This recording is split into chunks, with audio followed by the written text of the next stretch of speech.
It is January of 1913, and inside a canvas tent on the ice of Antarctica, a man named Xavier Mertz is coming apart. His skin is peeling away in sheets, from his hands, from his legs, from his face, and when his companion helps him move, the hair comes off in his fingers. He is 30-year-old, a champion skier, a mountaineer, one of the fittest men on the continent, and in a matter of days, he will be dead in that tent. And the thing that killed him was dinner. There were 3 of them when they started. A sledging party, pushing east across the ice from the main base, mapping a coastline no human eye had ever seen. Then a crevasse opened without warning and swallowed one man, most of the food, and the best of the dogs. And the 2 survivors turned around with 3 weeks of rations and 300 miles of ice between them and home. So they did the obvious thing, the only thing. They ate the dogs. You have to understand what that meant to them. It was not cruelty. It was arithmetic. The dogs were walking meat, and the men were starving, and every mile they hauled, the sledge got lighter and the men got hungrier. They boiled the tough parts for hours to make them chewable. And because the muscle was stringy and foul and the organs were soft and rich and easy to swallow, they ate the livers. They gave the livers to the weaker man, because the livers seemed like the kindest part. Sled dogs are carnivores. And the liver of a carnivore that has spent its life in the Arctic is not food. It is a chemical accumulator. It is a place where certain molecules go to concentrate, year after year, meal after meal, until a piece of tissue the size of your palm holds a dose that no human body was ever built to survive. Mertz went first. Stomach pain, then dizziness, then the skin, then the mind. His companion Douglas Mawson wrote it all down in a diary as it happened, and then he watched him die. And then he walked back alone, and when he finally pulled off his boots, the entire sole of his foot came away inside the sock, and he bandaged it back on and kept walking. Historians and physicians have argued for decades about exactly what killed Xavier Mertz. Starvation, cold, exhaustion, and the poison all arrived at the same time, in the same body. What nobody argues about is the number that came out of the laboratory afterwards, when scientists finally measured what is inside an Arctic carnivore's liver, because that number explains something much stranger than one man's death in one tent. It explains why, out of every animal on this planet, humans have almost never, in 9,000 years of farming, on every continent, in every climate, through every famine, eaten the ones that eat other things. But the story of predator meat does not begin in Antarctica. It begins roughly 2 million years earlier, on a hot African plain, with a rule that has nothing to do with religion or disgust or law. A rule written into the mathematics of life itself. Sunlight falls on grass. Grass grows. An antelope eats the grass and turns roughly a tenth of that energy into antelope. Everything else is burned off as heat, as walking, as breathing, as being alive. Then a lion eats the antelope and turns roughly a tenth of that into lion. Do the arithmetic on a single meal, and it becomes almost obscene. To put 400 pounds of lion on the savannah has to grow something on the order of 4,000 pounds of antelope. And to grow that, it has to grow tens of thousands of pounds of grass. A single mouthful of predator costs a field. Not a plate, a field. The same acreage that could have fed a village for a season is standing there in the shape of one animal that will kill you if you try to take it. That is the trophic pyramid, and it is the most underappreciated force in human history. It is the reason there are millions of wildebeest and only a few thousand lions in the same ecosystem. Predators are rare because they are expensive. They are expensive because energy leaks at every step. And humans, the moment we started eating meat regularly, somewhere around 2 million years ago, walked straight into a wall we would not be able to describe mathematically for another 2 million years, but which we could feel immediately. Hunting a herbivore is a transaction. Hunting a carnivore is a duel. A gazelle runs. A leopard hunts back. And when you finally win, you have spent enormous risk and enormous effort to obtain a small amount of meat that is stringy, sour, and, as our ancestors would learn again and again, in every corner of the world, frequently dangerous. So the door closed. Not because anyone decided it should, because the numbers decided first. The clock on the rest of this story started right there. It just took us 2 million years to hear it ticking. Now, here's where everything you assume gets turned around. Because the standard explanation you have probably heard, that predator meat tastes bad or that it was too rare to matter, is not really the truth. It is the polite version. Predator meat was never rare in the sense of being unavailable. Wolves were everywhere in Europe. Bears were everywhere in Eurasia and North America. Foxes, badgers, seals, big cats, birds of prey, crocodiles, sharks, pike. The world is absolutely stuffed with carnivores, and hungry people had spears, traps, pits, poison, and nets. If you have ever wondered why a starving medieval peasant surrounded by wolves did not simply eat the wolves, understand that this was not an oversight. It was a decision made over and over by people who were extremely good at not dying. Because predator meat is not merely inefficient, it is, with grim regularity, actively toxic, and in three completely different ways that ancient people had no vocabulary for and identified anyway. The first is parasites. A herbivore eats grass, and grass does not fight back with worms. A carnivore eats other animals, and every animal it eats is a lottery ticket for infection. Trichinella, the parasite that causes trichinellosis, cycles through meat eaters, concentrating in the muscle tissue of animals that eat other animals' muscle tissue. Here's a fact that should genuinely startle you. In the United States today, with all our inspection and refrigeration and food science, the single most common source of trichinellosis is not pork. It is bear meat. And the Arctic strain of that parasite is freeze-resistant, which means the one preservation method that works on absolutely everything else in the far north, leaving it outside, does not work on this. The second is chemistry. Every toxin an animal cannot excrete accumulates in its tissue, and every animal that eats it inherits the accumulation. Mercury in water might exist at parts per trillion. In the algae, it is higher. In the small fish, higher still.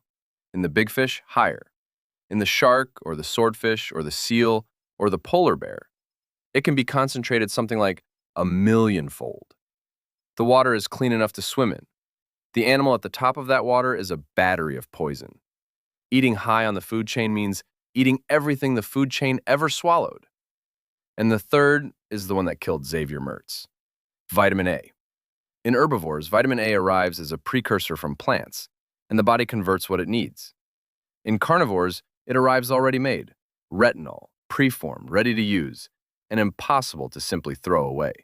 It goes to the liver, and it stays there. In an Arctic predator, hunting other predators and fat-rich prey across a long life, the liver becomes a vault. The numbers on polar bear liver are difficult to believe the first time you read them. Depending on the animal, a single gram of that tissue can hold thousands upon thousands of units of vitamin A. A modest serving, 3 ounces, a portion smaller than a deck of cards, can carry more than a year's worth of an adult's vitamin A requirement. And the difference between a year's worth spread across a year and a year's worth swallowed in one afternoon is the difference between health and acute poisoning, headache, vomiting, crushing drowsiness, bones that ache, and then the skin beginning to flake, then to lift, then to come away in whole sheets, sometimes taking the hair with it.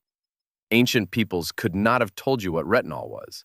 They could tell you exactly what happened to a man who ate the wrong liver.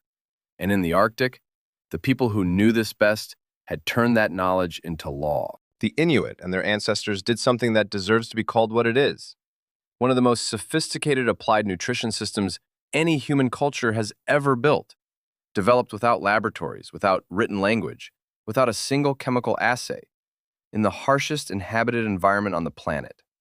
Understand the problem they solved. They lived where nothing grows: no grain, no fruit, no vegetables for most of the year, in most of the range. Everything they ate was an animal, which means everything they ate was subject to the exact hazards we have just described. By the trophic logic, they should not have been able to live there at all. By the toxicity logic, they should have been poisoning themselves constantly. Instead, they built a code. Which organ from which animal, at what age, in what season, which parts to cook and which parts to eat raw, because they had worked out, without knowing what ascorbic acid was, that heat destroys something in fresh meat and skin that the body needs, and that whale skin eaten raw prevents the disease that kills sailors on ships. European crews with holds full of biscuit and salt beef died of scurvy within sight of communities eating nothing but animals and thriving. And on the polar bear liver, the rule was absolute. You do not eat it. You do not give it to a child. You do not give it to an elder. In many accounts, you do not even give it to the dogs. You bury it, or you put it back into the sea, or you leave it on the ice because a resource that valuable being deliberately destroyed is the strongest signal a culture can send about danger. They did not have the word for hypervitaminosis. They were doing hypervitaminosis prevention anyway, generation after generation, and encoding it in stories and taboos, so that a 14-year-old on his first hunt, 500 miles from anyone who could explain the reasoning, would still do the right thing without needing to know why. That is their achievement. It is not a footnote to European exploration. It is not local folklore that science later confirmed, as if confirmation were the point. It is a complete, tested, functioning body of knowledge that outperformed the entire scientific establishment of Europe for roughly 300 years. That's their story. It belongs to them, and it belongs to them in a very specific way, because the men who ignored it kept dying, and kept writing it down, and kept being disbelieved. In 1597, the survivors of a Dutch expedition were trapped for the winter on the ice of Novaya Zemlya, in a hut built from driftwood, in the dark, at the top of the world. They killed a polar bear. They cooked it. Several of them ate the liver, and the ship's carpenter, the man who had built their shelter, the most valuable person in the entire party, nearly died. The chronicler recorded, plainly and without understanding, that the men's skin came off from head to foot. They wrote it down. Europe read it. Europe filed it under sailors' tales, which brings us to the part of this story that is genuinely, gloriously absurd. Because while the practical knowledge was being ignored, the theological knowledge was being written into law with tremendous confidence and almost no evidence. Open the book of Leviticus and you find a food code of startling specificity, and buried in it is a rule that sweeps carnivores off the table in a single stroke. Among four-footed animals, whatever walks on its paws is unclean to you. Paws, not hooves. It is a beautifully practical piece of taxonomy dressed as revelation, because paws mean claws and claws mean predator. The birds are named individually, and the list reads like a field guide to everything with a hooked beak. The eagle, the vulture, the kite, the raven, the owl, the hawk. Every last one of them a meat eater. Then look at the Islamic tradition, arising a continent and a millennium apart, and you find the same rule arrived at independently and stated even more crisply. Forbidden is every beast of prey with fangs and every bird with talons. Fangs and talons. That is it. That is the whole test, and a child could apply it. And it produces almost exactly the same list as Leviticus. Two enormous religious systems working separately both drew the line in the same place, and neither of them said anything about vitamin A. But the theological reasoning underneath it is where things get wonderfully strange, because ancient and medieval thinkers were absolutely convinced that you become what you eat. Not metaphorically, physically, morally. The flesh of a fierce animal carried fierceness in it, the way a cup of wine carries warmth. Eat the wolf, absorb the wolf. Cowardly meat made cowards. Cruel meat made cruel men. Doctors advise patients on the temperament of their dinner the way we advise on calories. Push that idea far enough and it produces the belief, repeated in classical and medieval sources, and legend has embroidered it endlessly since, that a man who ate wolf flesh risked becoming something other than a man, that the change would come on slowly, that he would begin to prefer the night. Here's what fascinates me about that. The superstition is completely wrong about the mechanism and completely right about the outcome. Eating the wolf really can change you. It can fill you with parasites that migrate into your muscle. It can load your liver with a chemical that peels your skin from your body and scrambles your thinking until you are not recognizable yourself. Medieval Europe looked at a very real hazard, got the physics catastrophically wrong, and still landed on the correct instruction. Don't. For most of human history, that instruction sat there, unexamined, defended by priests and doctors who had no idea why they were right. It would take one of the strangest men of the 20th century to drag the actual answer into the open. And he would do it by conducting an experiment on himself so reckless that a modern ethics board would have him removed from the building.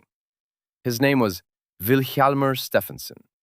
He was an Arctic explorer born in Canada to Icelandic parents, and he had spent years living among Inuit communities, eating what they ate, learning what they knew. And he came back to New York with a message that the entire nutritional establishment of the 1920s found not merely wrong, but offensive. That a human being could live in perfect health on nothing but meat indefinitely, provided you ate it the way the people of the Arctic ate it, fat and lean in the right proportion. Certain organs, never others. Nobody believed him. So in 1928, Stefansson checked himself into Bellevue Hospital in New York City with a colleague. And for one entire year, under continuous medical observation, he ate nothing but meat. No bread, no vegetables, no fruit. Doctors monitored him for months, waiting for the scurvy and the collapse that never arrived. 1 year. He ate meat in a hospital bed for 1 year to win an argument. And the argument he cared about most was the liver. Stefansson insisted, loudly and repeatedly, that polar bear liver was poisonous, that Arctic peoples had known this forever, that explorers who ignored it were killing themselves. And the scientific community treated this the way it had treated the Dutch carpenter's peeling skin 300 years earlier, as a colorful anecdote from a man with a taste for colorful anecdotes. The vindication came in the middle of the Second World War. Researchers finally got polar bear liver into a laboratory and measured it properly, and the vitamin A content that came back was so extreme that it rewrote the textbooks. Then they fed it to laboratory rats, and the rats died. Sit with that for a moment. An entire body of knowledge, held by people the scientific establishment considered primitive, was dismissed for 3 centuries, cost a documented series of European lives, and was only accepted when a man who had lived among those people ate meat in a hospital for a year, and then somebody put a piece of liver in a machine. Everything we have discussed so far is a story about a rule and the people who broke it in small ways. Now we arrive at the century in which humanity broke it at industrial scale, and paid for it in a way that is still being counted today. In 1956, in a small fishing town on the western coast of Kyushu, in southern Japan, a 5-year-old girl was brought to a company hospital because she could no longer walk properly, and her speech had become difficult to understand. 2 days later, her sister arrived with the same symptoms, then the neighbors' children. The town was called Minamata. It sat on a bay so productive that families there ate fish 2 and 3 times a day. It was not a delicacy, it was the floor of the diet, the thing you ate when there was nothing else, which was often. Fishermen's families ate the catch they could not sell. That meant the small fish. That meant the shellfish. That meant, over years, everything the bay could offer. And the people of Minamata had already seen the warning and had not been able to read it. For years, the cats had been dying. Not quietly, spectacularly. Cats along the shoreline would begin to stagger, then spin, then convulse, then run in circles and hurl themselves into the sea. The townspeople called it the dancing cat disease. Cats eat fish scraps. Cats are carnivores eating carnivores. They sat one full step higher on the food chain than the humans did, and so they got the dose first. Understand what was actually happening in that water, because it is the trophic pyramid running in reverse, and it is the most important thing in this entire story. A chemical factory on the edge of town had been discharging wastewater into the bay since the 1930s. In that wastewater was methyl mercury, a byproduct of the process used to make acetaldehyde, a compound that went into plastics, into drugs, into the material of modern life. The concentration in the water was small, genuinely small. You could have swum in that bay every day of your life and been fine. But mercury does not leave a body. Plankton absorbed it. Small fish ate plankton and carried the mercury of 1,000 plankton. Larger fish ate small fish and carried the mercury of 1,000 small fish. And a mother in a fishing village, feeding her family the cheapest protein available 3 times a day for 15 years, was standing at the top of a pyramid that had been quietly concentrating an industrial neurotoxin by a factor of hundreds of thousands. Picture her. She is not in any textbook. She has no name in the official record. She is doing the single most responsible thing a poor parent can do, putting protein in front of her children every day, and each meal is a dose.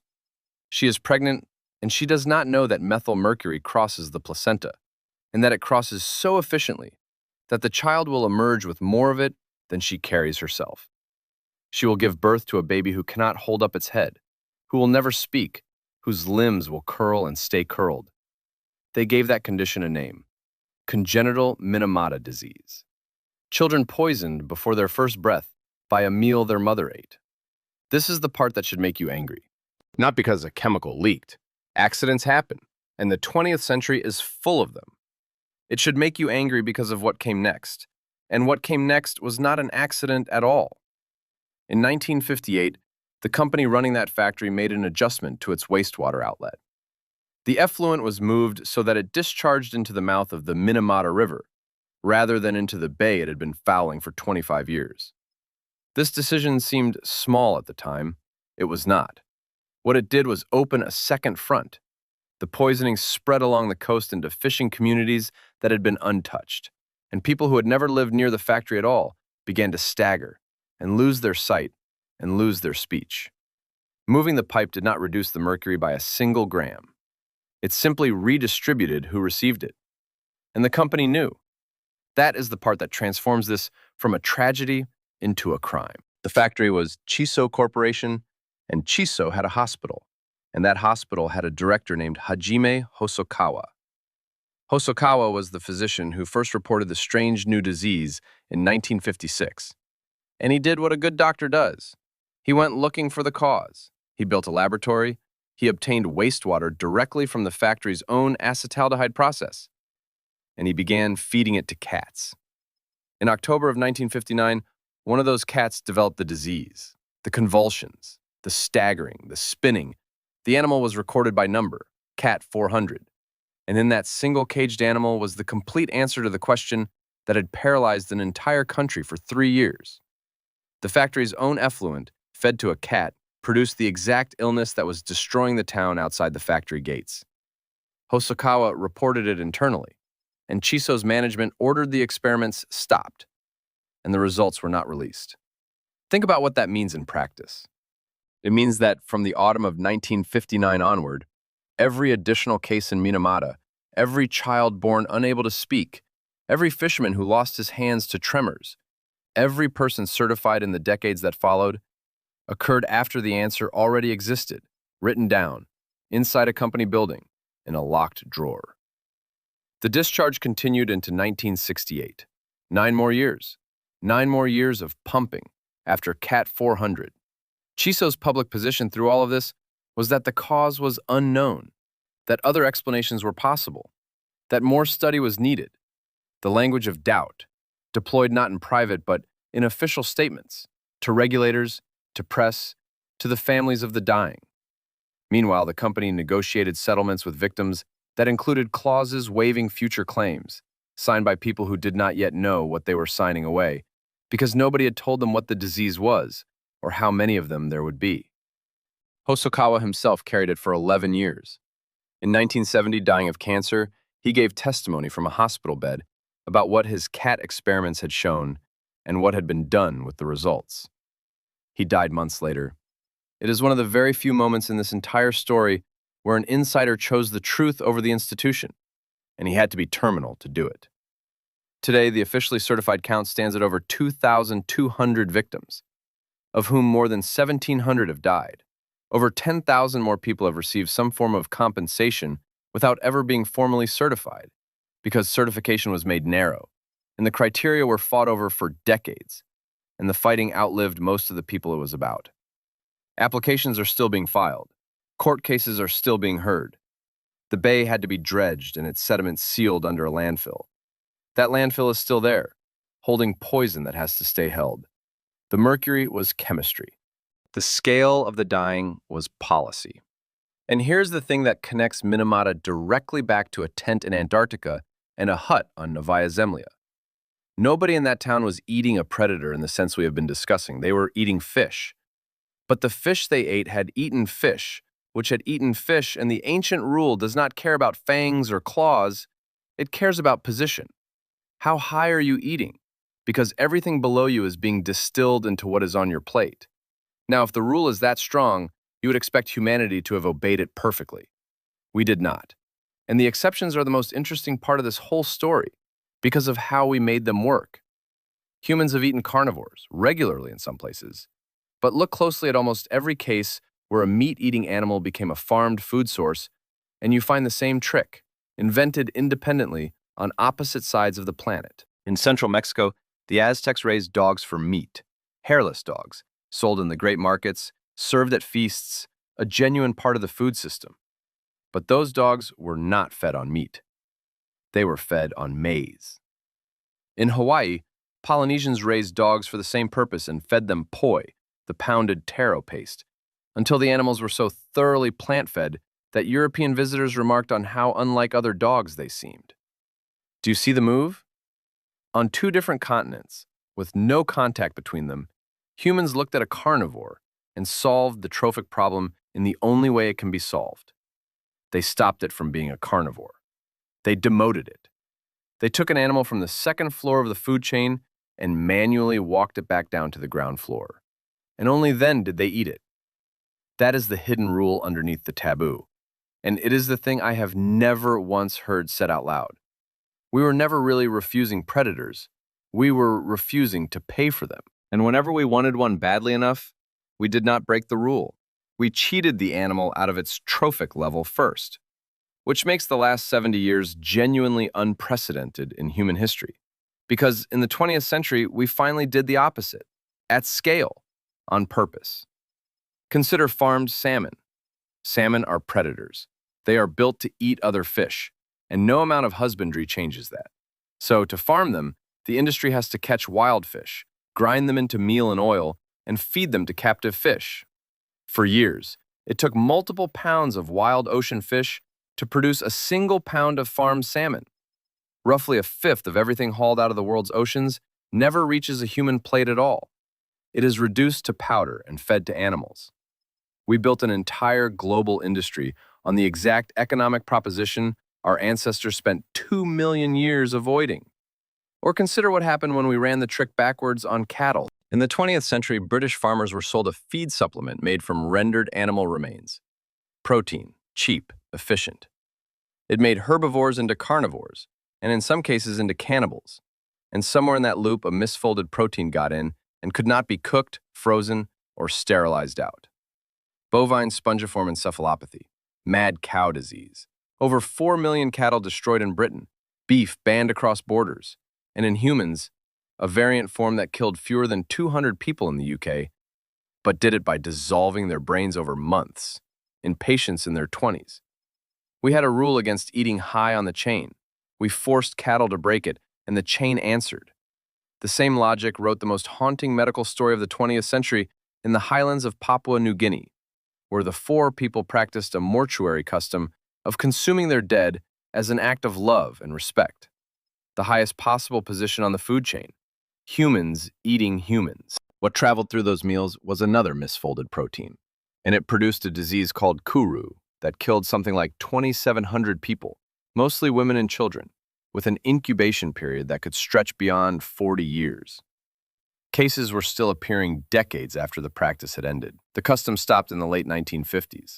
The dying went on into this century. And a few more things quickly that are all true and all strange. In November of 2020, Denmark ordered the destruction of its entire mink population, roughly 17 million animals, after a mutated coronavirus began circulating in the farms and jumping back to humans.